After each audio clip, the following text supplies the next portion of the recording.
Howdy guys, my name is Ricardo Escamilla, and today we're going to be speaking on an issue that will ultimately affect the future of America.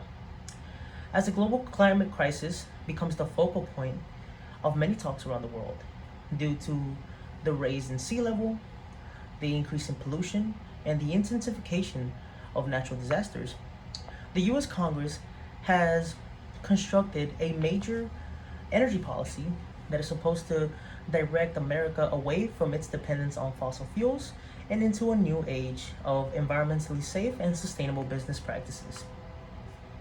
After the proposal of the Green New Deal, the social, environmental, and political effects of a changing environment has caused the US to redefine its energy production model. It is important to note that the US will be affected in three main ways if this policy comes to take effect, and also if this policy does not take effect.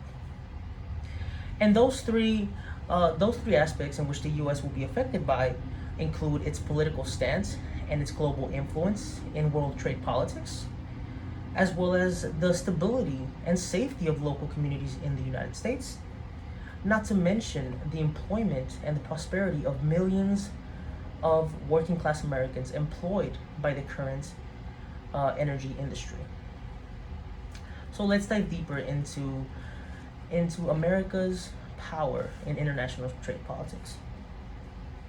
The US has held an advantageous position in international trade for many years. In a study by Omid Kalashar titled "The Geopolitics of US Energy Sanctions Against Iran," he speaks on the position the United States currently holds as a powerhouse for energy production in the Middle East. He talks about how the shale revolution caused by the development of hydraulic fracturing, made to more efficiently provide natural resources for the production of gas, has really took an impact on the United States.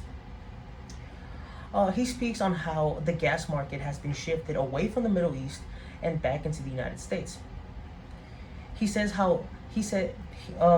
Kalashar explains how the market has greatly increased America's purchasing power as well as their political power in the Middle East, as America seeks to impose economic sanctions against the hostile nation of Iran, but that also affects other countries in many different ways, especially Saudi Arabia and the United Arab Emirates, as they struggle to keep up with the global demand for energy. But let's speak on this shift of the global gas market back into the United States. The integration of energy production plants has affected the environmental stability of many local areas in the United States. One of those such areas is the East End neighborhood of Houston, in which current resident Brian Parras talks about. Brian Parras is a community leader in the Texas Environmental Justice Advocacy Series, also known as Tejas.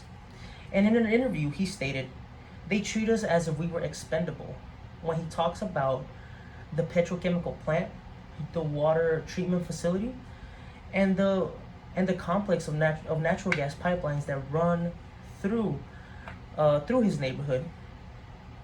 He also speaks on the area of environmental racism and how these large energy corporations have basically forced low-income minority communities into areas that have hazardous effects on their health.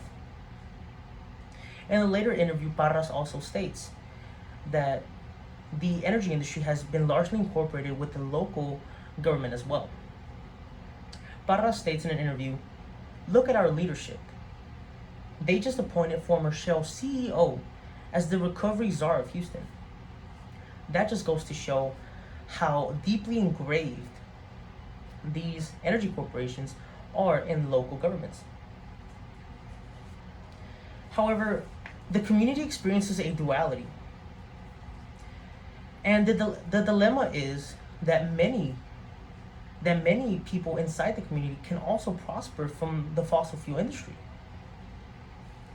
The energy industry provides employment for millions of working class Americans, and it has shown to provide a stimulation of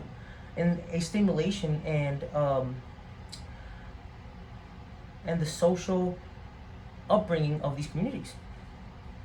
A study by Energy Economics states that women and minorities have benefited greatly from the fossil fuel industry over the years.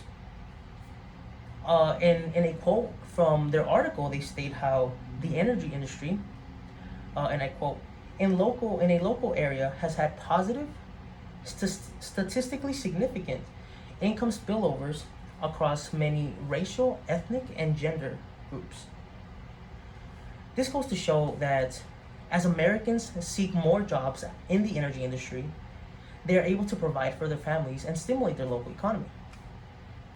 This is a problem America is going to have to face in the future. And it's a problem that the Green New Deal will have to face on and tackle in the near future. Energy production is now more widespread, efficient, and more necessary than ever. Climate change has caused the U.S. to propose a large-scale energy policy that is directed at advancing our business models and advancing the way we treat our environment and how humans interact with the environment as well.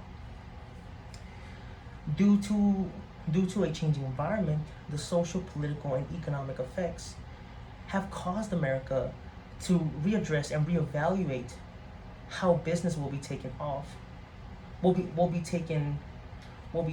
in regards to environmental stewardship and in regards to social development.